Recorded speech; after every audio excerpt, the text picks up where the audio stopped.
Bueno, vamos a ver si rápido unas aplicaciones más del último que vimos. Bueno, esta parte de las partículas comportándose como ondas, ¿no? Y las ondas como partículas.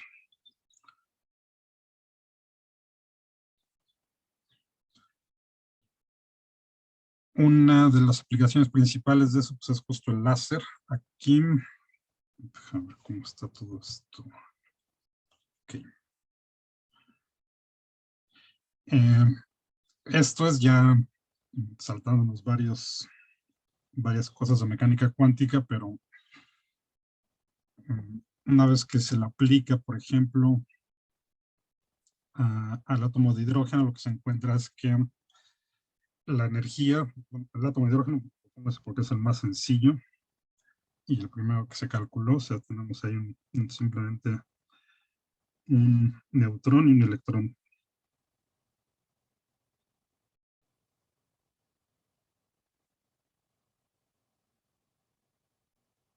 Por acá, no sé si hay un átomo de hidrógeno.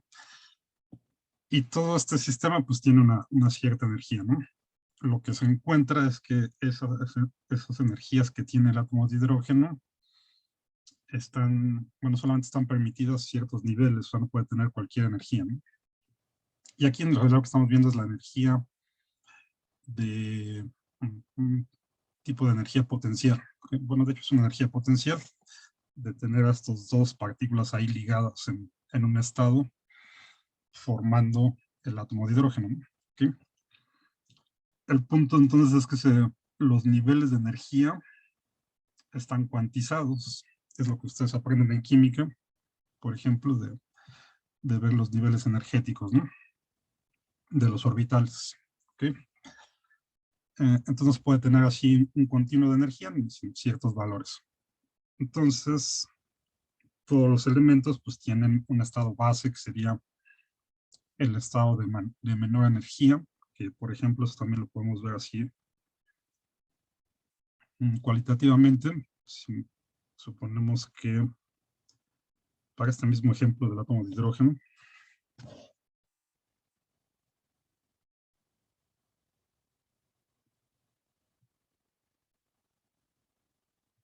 para llegar a estos resultados de que la energía está cuantizada, pues realmente hay que resolver las ecuaciones de cuánticos, o por resolver la ecuación de Schrödinger para este sistema con simetría central y demás, para átomos eh, elementos muy pesados que no son tan sencillos como este, entonces resolver eso es más difícil, pero se puede hacer de manera numérica, ¿no? Aquí el punto es que si lo vemos acá como esto que sea una energía potencial que depende de la posición, entonces en un modelo más sencillito del átomo de hidrógeno podemos pensar que tenemos al electrón como si estuviera en un pozo de potencial. Entonces esto sería algo así.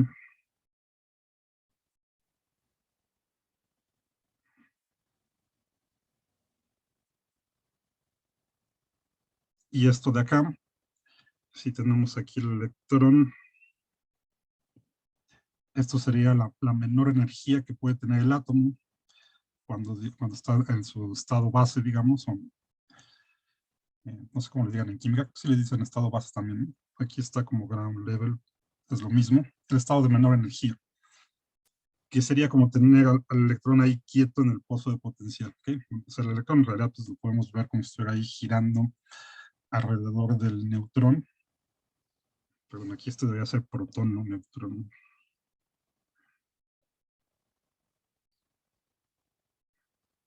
Este es un protón, ¿ok?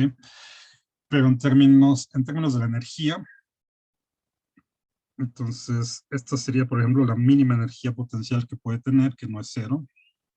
Aquí tendría su energía potencial mínima. Y, por ejemplo, si le metemos energía al sistema, podemos sacar el electrón de esta energía mínima y ponerlo a oscilar por acá, ¿no? Entonces, por acá tendríamos otro nivel de energía. Entonces aquí le puse U porque esta sería la mínima energía que es cuando tendríamos más energía potencial, digamos. Voy a ponerle E. Voy a ponerlo como energía total. Pues a veces se le pone E0 al estado de mínima energía. Si le metemos energía al sistema, entonces podemos sacar el electrón de acá del fondo del potencial. Si la energía está por acá abajo, la que le metemos, entonces lo más que puede hacer el electrón es estar oscilando aquí entre estos dos puntos, ¿no? O sea, tendríamos a nuestro electrón por acá moviéndose,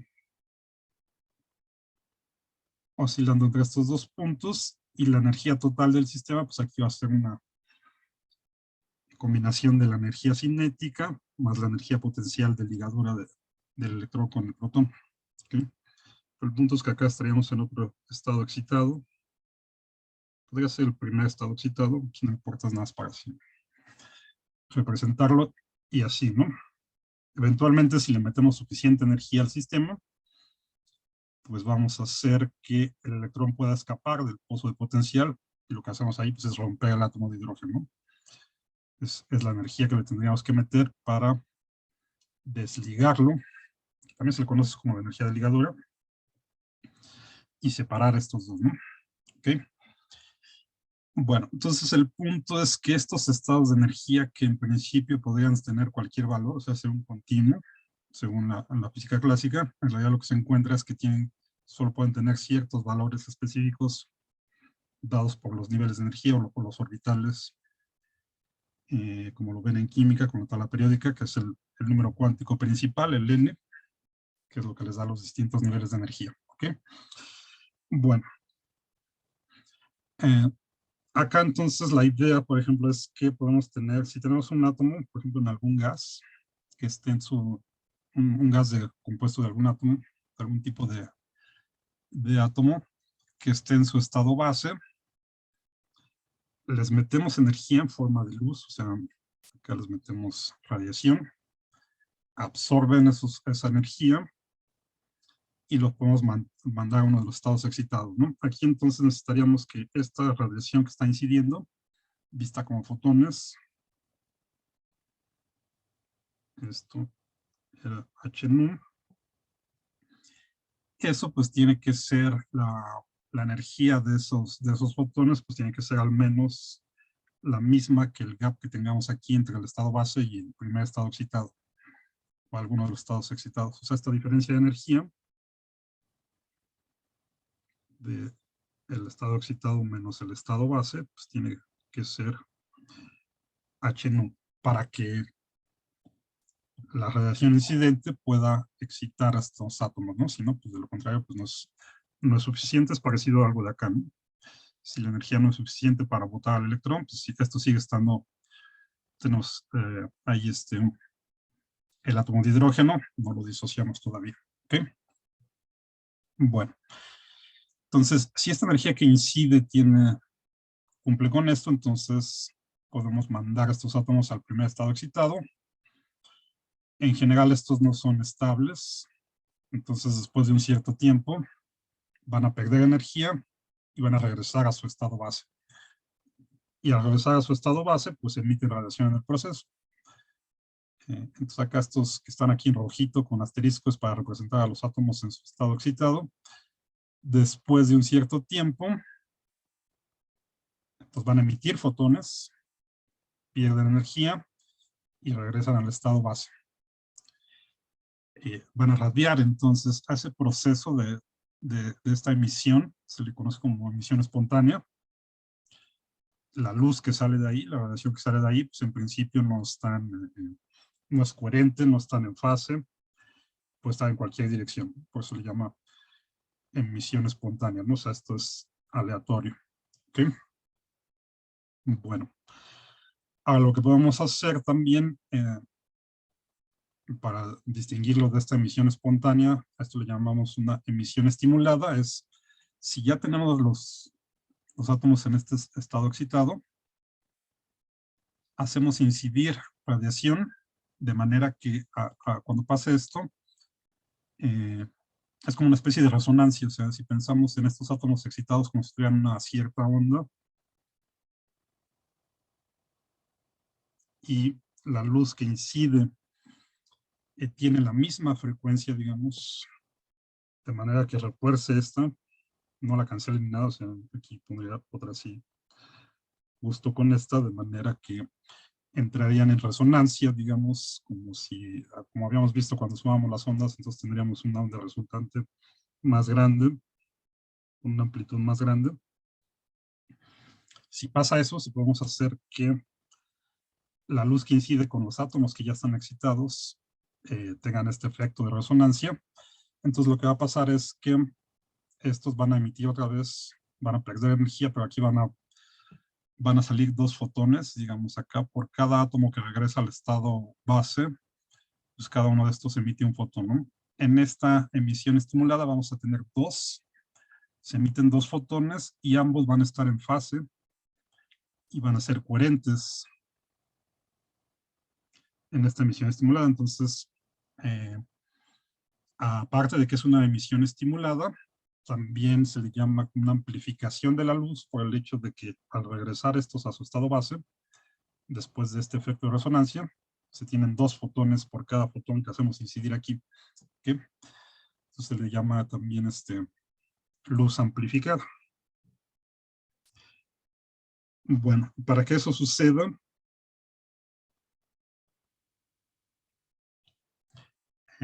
para tener una emisión estimulada significativa, necesitamos algo que se conoce como inversión de la población.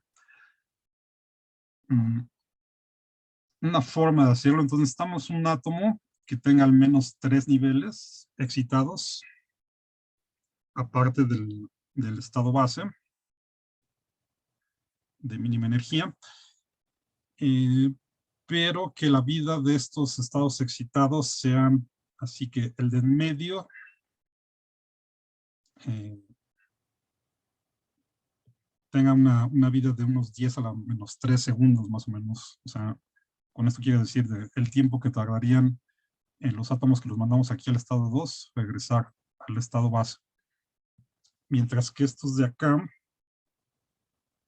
son más o menos metastables y se tarda más tiempo en regresar al estado base. ¿Okay? Entonces de aquí, vamos a checar cuántos el tiempo.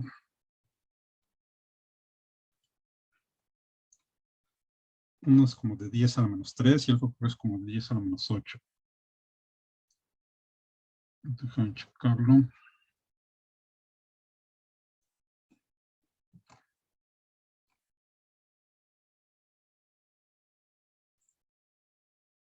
Ya no sé por dónde quedó esto.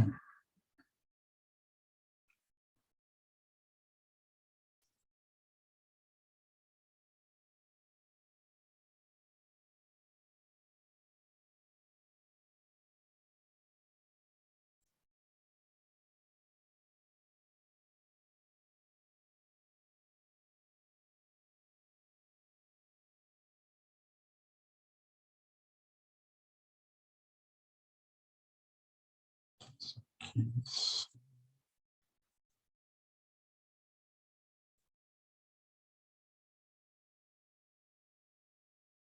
No, aquí lo tengo, no sé por qué. Me estaba buscando el otro. Este es el metastable, el segundo.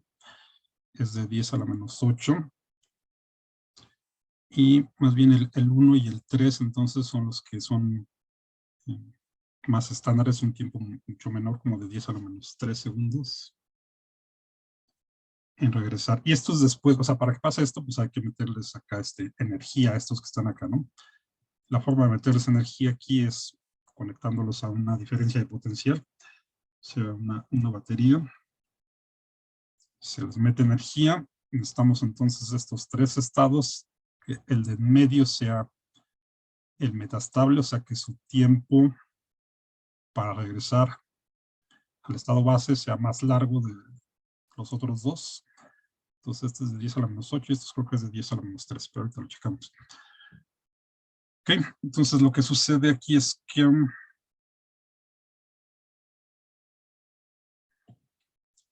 al meter la energía al estado base, entonces los vamos mandando a los estados excitados adicionales. Estos que están acá, pues después de 10 a la menos 3 segundos, pues van a decaer a este de acá. ¿Okay? Estos que están aquí en el primer estado, pues también van a decaer para acá, y otros se van a ir para el segundo. Y el punto es ir poblando este segundo estado, que es el metastable, más largo, de 10 a la menos 8 segundos. Entonces, los de acá, pues van a ir cayendo para acá. Unos de aquí van a subir al 2, otros van a regresar al estado base. El punto es que aquí en el 2 todavía va a haber muchos menos que en el estado base, pero con respecto al 1 va a haber muchos más. Y esto le llamamos una inversión de la población. Lo que queríamos hacer es tener muchos más átomos en el estado excitado que en el estado base, para poder hacer esto de la emisión estimulada. ¿Okay? Pero aquí entonces no lo hacemos con respecto al estado base, sino con respecto al estado E1. ¿Okay? Con respecto al estado base, pues siempre estos van a ser menos que los que tengamos acá, pero el punto es ir llenando este estado, que tenga muchos más que el 1, y entonces podemos hacer esto de la emisión estimulada, tomando estos dos estados de este con respecto a este. Entonces, este es el que tiene una vida más larga, después de 10 a la menos 8 segundos, entonces estos van a decaer al primer estado excitado y van a emitir radiación en este proceso. Si los tenemos aquí más o menos lleno, entonces podemos hacer esa emisión estimulada con este nivel. ¿Okay? Esa es la idea entonces, y esto es la base de cómo funciona el láser. Justo de su nombre pues viene de las siglas en inglés, de Light Amplification by Stimulated Emission of Radiation, que es justo eso de emisión estimulada, luz amplificada por la emisión estimulada de radiación, ¿no? Esto es la emisión estimulada, entonces justo esto de aquí, de tener a los átomos en un estado excitado y les hacemos llegar luz que les metamos energía, que hagan este efecto de resonancia, de manera que decaigan, no espontáneamente, o sea, no esperamos a que decaigan, sino ya que están acá estos poblando este estado, los hacemos decaer con esa emisión estimulada, metiéndoles energía. Salen 2 fotones por cada átomo que regresa aquí al estado 1, por eso es la parte de la amplificación de la luz. Y la otra parte, pues es eso de la emisión estimulada. ¿Ok? Bueno, estos que van decayendo acá, entonces, en un láser van a funcionar así. Esta es la fuente de poder. Acá tenemos espejos que hacen que los fotones vayan rebotando de un lado a otro, de estos que van decayendo y van estimulando más, y así. ¿Okay? El efecto de todo este proceso, entonces, es obtener luz coherente, bastante monocromática. Todos estos fotones que resultan de aquí de este proceso de emisión estimulada, pues están todos en fase, todos van en la misma dirección. Este espejo de acá, pues no es completamente reflejante, ¿no? Para que pueda salir del láser. Y obtenemos de esta forma luz que es bastante monocromática, que puede tener una intensidad muy alta y que es coherente, ¿no? Entonces son las propiedades de los láseres.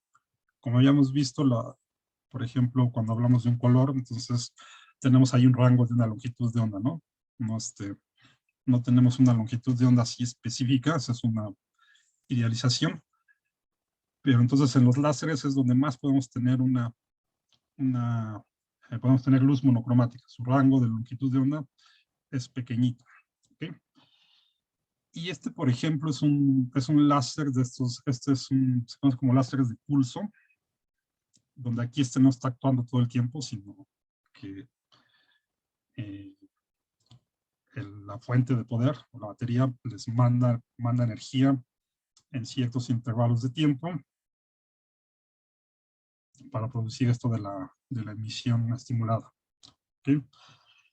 Estos son los que se utilizan en las aplicaciones biomédicas, los láseres comunes y corrientes como los apuntadores, esos son de emisión continua. Entonces, la única diferencia, el proceso físico es el mismo, la única diferencia sería que ahí la fuente de poder pues está actuando de manera continua. ¿Okay? Y estos de pulso se utilizan más en las aplicaciones biomédicas justo porque lo que se quiere es que no esté actuando el láser todo el tiempo, ¿no? La idea es utilizarlo justo como si fuera un bisturí, una navaja. Entonces, por ejemplo, para hacer correcciones de córneas y eso, no puede estar actuando el láser todo el tiempo, sino podría provocar más daño de lo que está corrigiendo, ¿no? Podría quemar la córnea. Entonces son así como funcionan en pulsos, ¿ok? Pero un láser así de apuntador común y corriente pues tiene el mismo principio. Entonces el láser es una aplicación justo de la luz actuando como partícula y del hecho de que las partículas se comportan como ondas también. Por eso tenemos este proceso de los niveles de energía, y es que se puede hacer esto de la emisión estimulada y amplificar la luz. ¿Okay? Otro ejemplo donde está actuando estas cosas es, por ejemplo, en la fluorescencia. Es la misma idea. Aquí, por ejemplo, tenemos algo que esté en su estado base. Ahorita vemos que es ese algo. Esto que está en su estado base,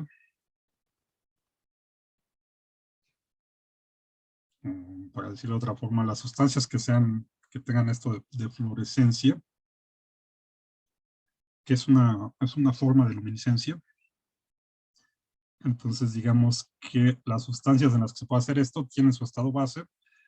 Les hacemos incidir luz de una cierta frecuencia, que por lo general es azul. La absorben y luego emiten. O sea, esto los manda, los átomos de esa sustancia los manda a un estado excitado. Después de un cierto tiempo, decaen y emiten en otra frecuencia, por lo general es el verde. ¿Okay? Y entonces decimos que fluorecen. Esta sí es espontánea, también esta es una emisión espontánea. Aquí, por ejemplo, entonces están los picos en términos de la intensidad de la fluorescencia y la longitud de onda. Entonces, la longitud de onda del azul, pues es menor que la longitud de onda del verde. Eso quiere decir que la energía del azul es mayor que la del verde. O sea, la frecuencia del azul es mayor que el verde y la frecuencia pues, está asociada con la energía. Ya teníamos. Entonces, aquí en realidad absorbe energía y luego pues produce energía que es menor que la absorbió, ¿no? O sea, acá se pierde energía en el proceso, no es 100% eficiente. Pero entonces digamos que estas sustancias capaces de fluorecer absorben luz en el azul y emiten luz en el verde. Y decimos entonces que fluorecen. Ahora, esta, por ejemplo, se conoce la proteína que es responsable de esto, se conoce como GFP, que es simplemente Green Fluorescent Protein. Creo que de ahí viene el nombre de proteína verde fluorescente. O sea, no es muy el nombre pues es debido a eso. Y la produce esta medusa, ¿no? No me acuerdo ahorita cómo se llama. Pero ahorita veamos cómo se llama esta cosa.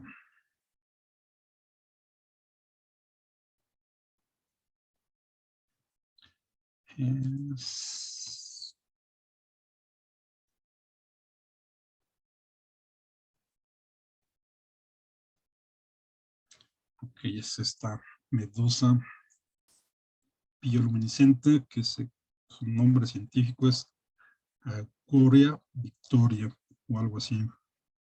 A ver si está bien escrito así.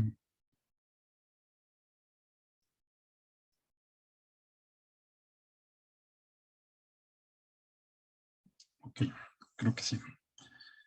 Es esta medusa bioluminiscente. Es la que produce esta proteína GFP,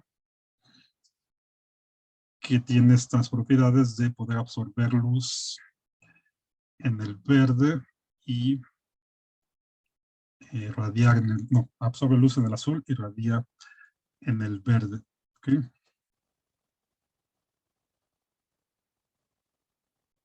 Okay. Y no es exactamente la bioluminiscencia, ¿no? La bioluminiscencia son los organismos que pueden producir luz a partir de reacciones químicas. Aquí la fluorescencia solo emite luz después de haber absorbido luz a su vez, ¿no? Entonces, esto lo podemos ver como una forma de luminiscencia, pero no es bioluminiscencia, ¿ok? Bueno.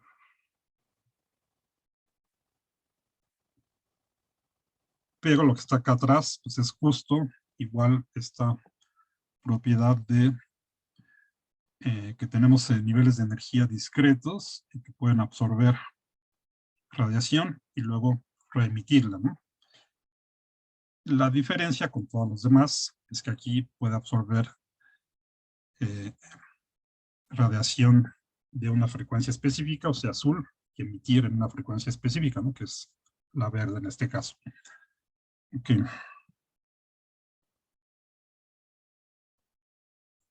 Y esto pues, tiene también aplicaciones, por ejemplo, la microscopía fluorescente, que es como, funciona como un microscopio común y corriente, microscopio óptico común y corriente, simplemente con filtros añadidos, para que entonces la luz que llega acá, que en principio es luz visible, o sea, luz blanca, ¿no?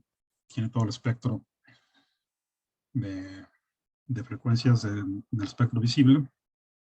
Entonces le ponemos aquí un filtro para que pase nada más luz azul.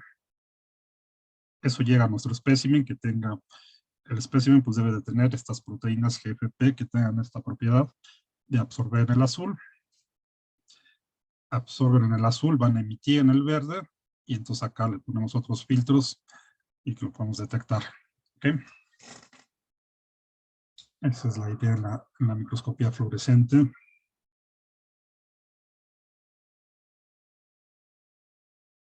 Y de esto, bueno, creo que sea... de aquí les quería contar otras cosas, pero bueno, no lo puse ahorita. Vamos a dejarlo para la siguiente clase.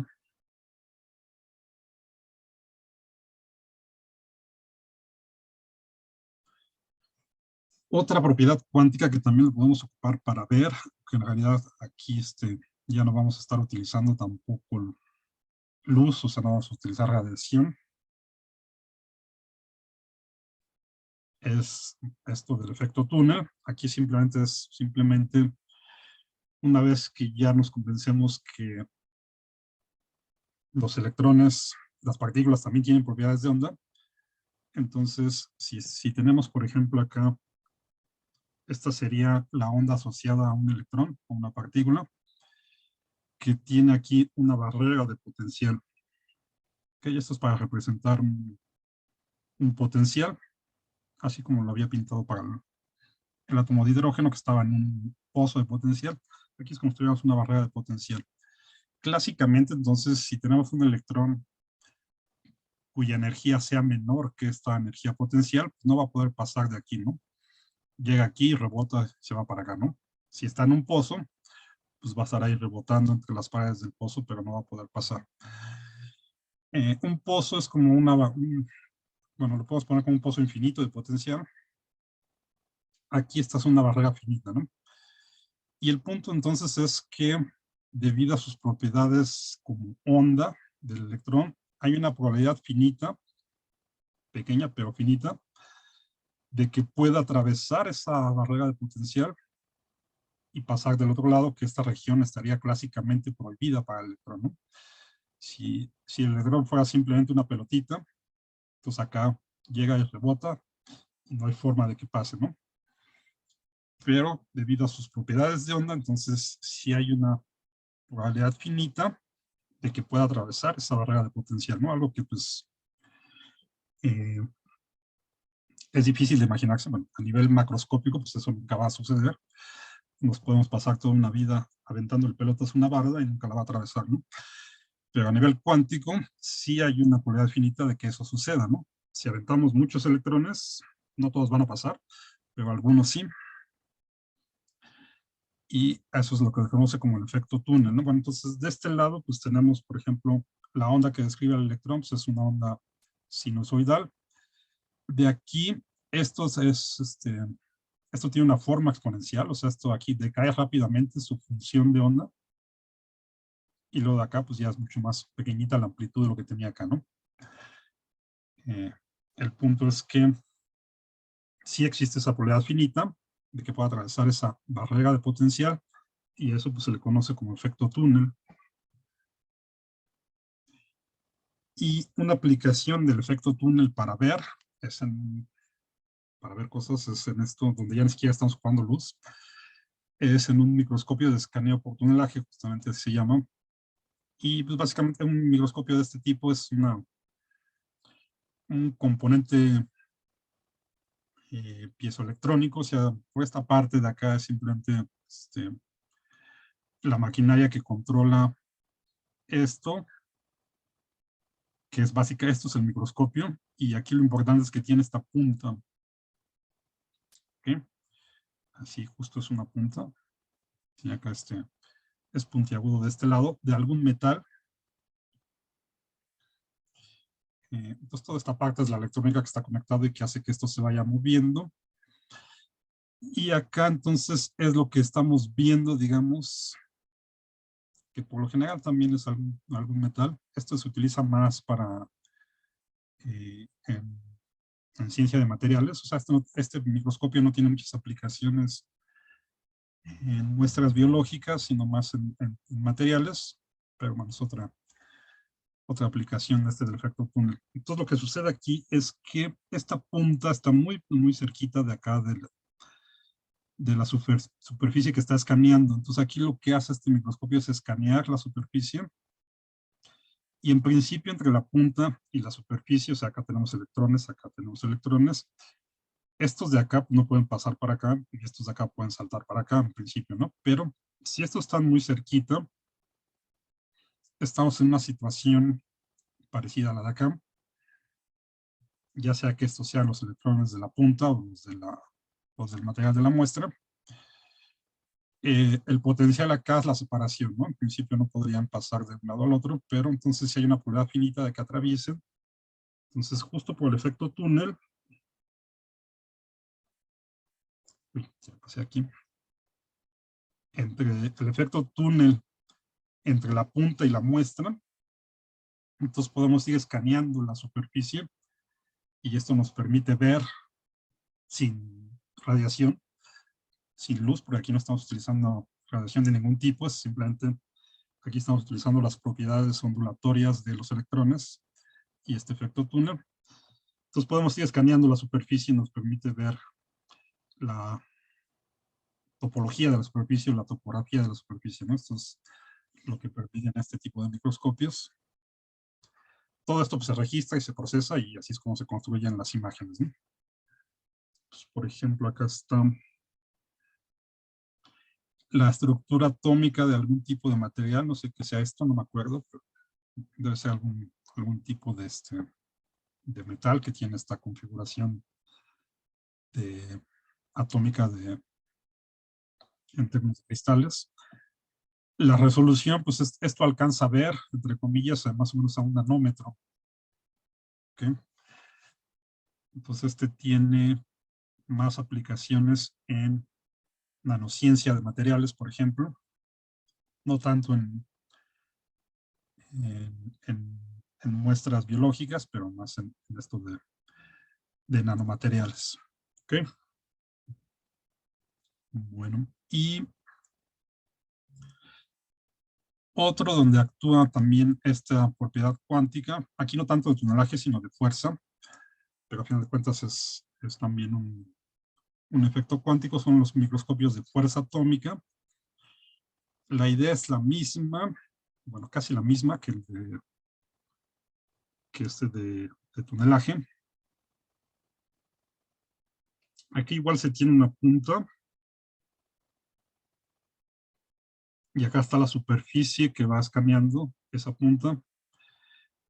Esto está aquí, bueno, esto tiene un brazo que es muy sensible, la punta es un brazo sensible.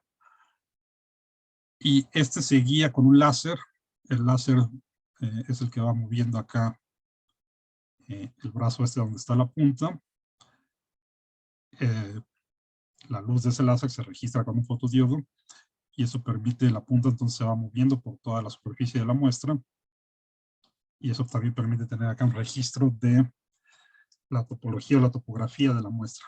¿Okay? Aquí no es tanto que el efecto túnel entre los átomos de la punta y los átomos de la muestra, sino la fuerza entre estos dos, si es que están muy pequeños, pues también va a haber aquí una fuerza, ¿okay? Que es básicamente de origen eléctrico. Y este pues sí tiene más aplicaciones para muestras biológicas que el otro, el microscopio de fuerza atómica.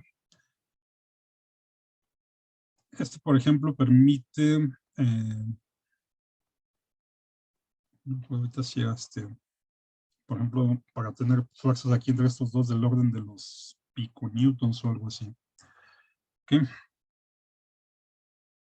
Bueno, pero entonces aquí también esto nos permite ver sin estar utilizando luz, porque aquí tampoco está actuando ningún tipo de radiación, ¿no? Aquí lo que importa es la fuerza entre los electrones de la punta y la muestra. ¿Okay?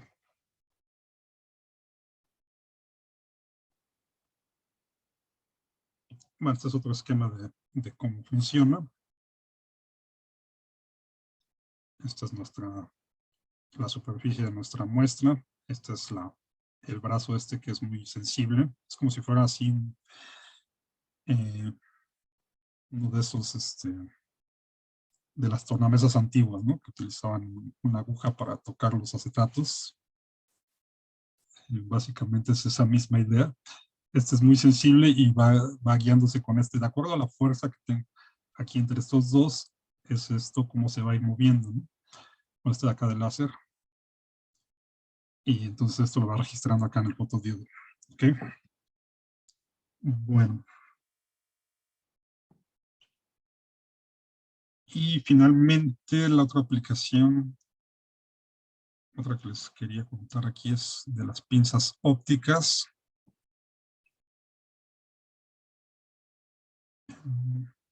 Bueno, sí, esta tiene más aplicaciones y yo creo que esto lo vemos con mayor detalle en la siguiente clase, pero bueno, de todas formas, aquí la idea para una pinza óptica, acá tenemos una partícula que su tamaño sea menor que la longitud de onda de la luz. Esto de acá es un pulso de luz que tiene esta forma, o sea, no es un haz de luz, más bien un pulso, un haz de luz, pero que tenga esta forma gaussiana. Ahorita lo vemos, o sea, no es eh, no es uniforme, sino va a tener esta forma.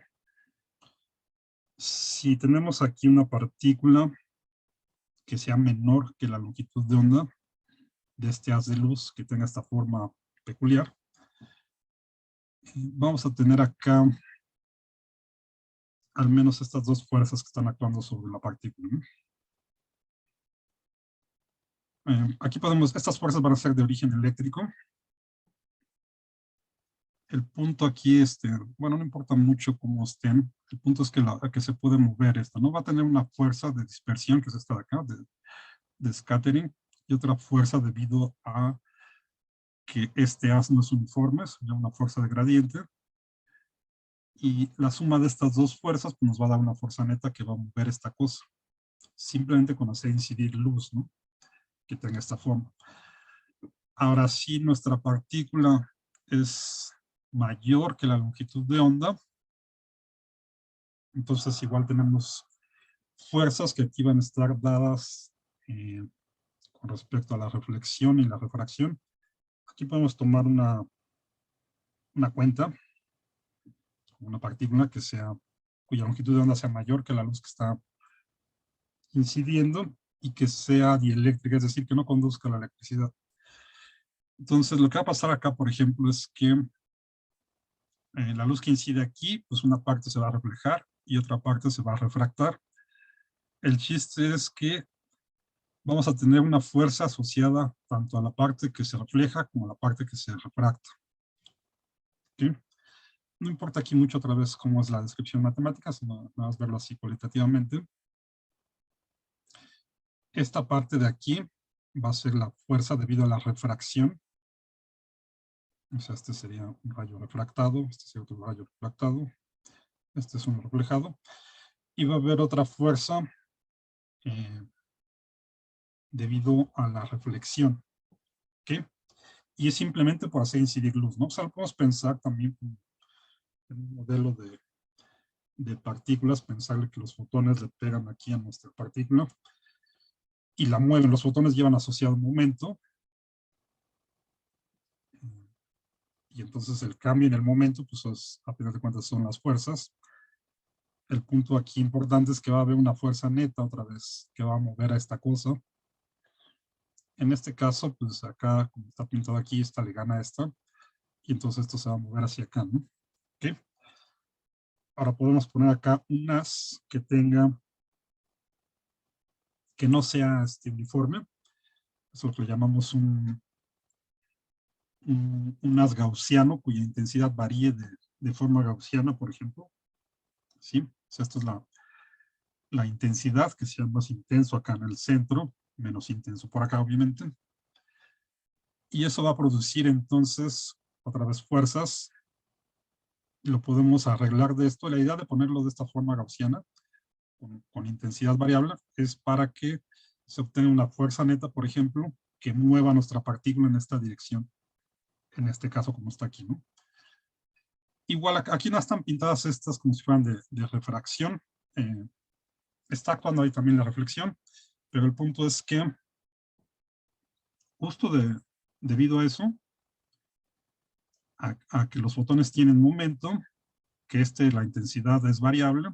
Entonces, por ejemplo, acá vamos a, y combinando estos dos, vamos a tener una fuerza neta que en este caso empujaría nuestra cuentita hacia acá, ¿no?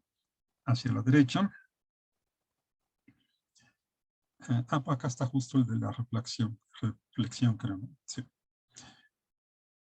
Este sería para refracción, sería para refracción. El punto es que entonces tenemos una combinación de esas dos fuerzas que va a hacer que se mueva nuestra partícula, escogiendo con cuidado la intensidad del haz y acá nuestros tipos de partículas. Entonces prácticamente es como si utilizáramos luz para tomar la bolita y moverla a donde queramos, ¿no? Pues por eso se le llaman estos pinzas ópticas, como si los estuviéramos atrapando aquí con láser. Esto es un láser que se hace pasar a través de un microscopio.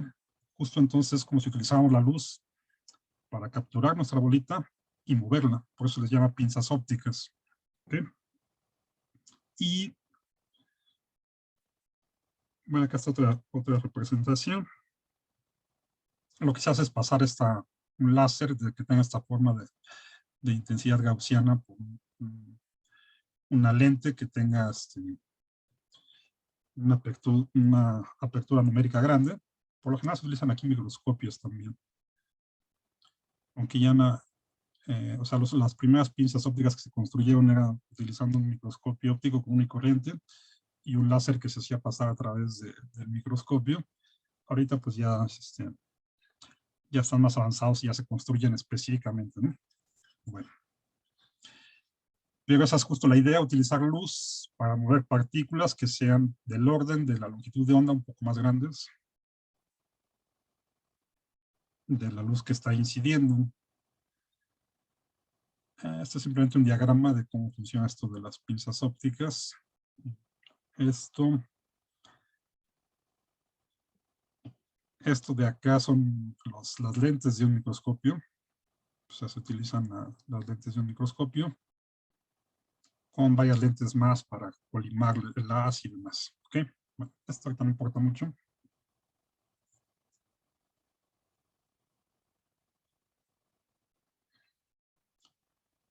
sino las aplicaciones. Por ejemplo, con estas pinzas ópticas, o estas que también se conocen como trampas ópticas, se pueden medir cosas, por ejemplo, como la fuerza que ejerce una quinesina moviéndose ahí en un microtúbulo que va cargando acaso no acuerdo qué es esta cosa, es ATP, ¿no? Pero que va ahí con su carga, ¿no? La quinesina es justo como un motor molecular en una dimensión, ¿no? Se va moviendo sobre el microtúbulo, que lo podemos ver como una dimensión, y va ejerciendo una fuerza para jalar esto, ¿no? ¿Okay? Con las pinzas ópticas se pueden medir cosas de este tipo.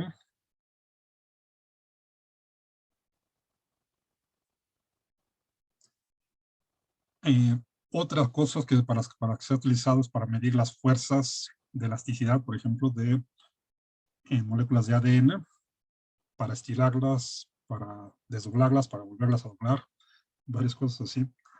Por ejemplo, aquí, aquí es como si tuviéramos una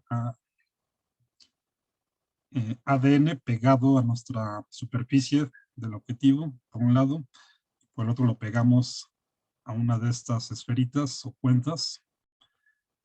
Esta es la que utilizamos la pinza óptica para moverla. Y lo podemos estirar.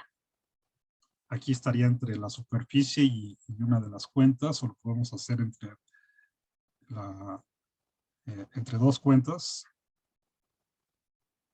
Y luego esta, de acá por ejemplo, es la que utilizamos, la metemos en la trampa óptica, utilizamos acá la pinza óptica para estirarla, o entre dos de estas, ¿no?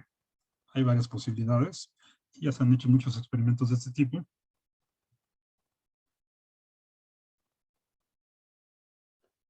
Acá hay otras posibles aplicaciones. Por ejemplo, esta de aquí es justo para estirarla, sería como el ejemplo que estaba antes. Lo tomamos y lo podemos estirar. Este es para desenrollarlo. Si tenemos nuestra molécula de ADN entre dos de estas pinzas ópticas, es como si la tomáramos entre las dos y lo desenrollamos. Lo podemos enrollar también de esta forma. Aquí tendríamos entonces dos tiras de ADN pegadas a dos de estas esferitas, y una de ellas está atrapada en una de estas trampas ópticas, y la podemos entonces enrollar y demás. Tiene muchas aplicaciones interesantes esto de las pinzas ópticas, e incluso pues se pueden construir unas así, se puede construir unas pinzas ópticas con un microscopio y un láser, aparte de las que ya se venden comercialmente, ya específicamente construidas para esto. Y este es uno de los proyectos que en algún momento quiero hacer allá en el departamento. Pero bueno. Entonces, con estas pinzas ópticas pues, también se pueden medir fuerzas del orden de las moléculas de ADN. Por ejemplo, cuánto necesitamos para desnaturalizarlo, para desenrollarlo, para estirarlo y demás, ¿no? Pensé que los había puesto aquí en los artículos, pero no están. Bueno, vamos a dejarlo aquí. Entonces, la siguiente clase vamos a ver otras aplicaciones de esto con un poco más de detalle. Quería ponerles unos artículos específicos de esto y de la bioluminiscencia. ¿Ok? Pero entonces, hoy le dejamos aquí. Y ya la siguiente semana, que es la última, ¿no? Vemos esas últimas aplicaciones. Ok, doctor. Ok.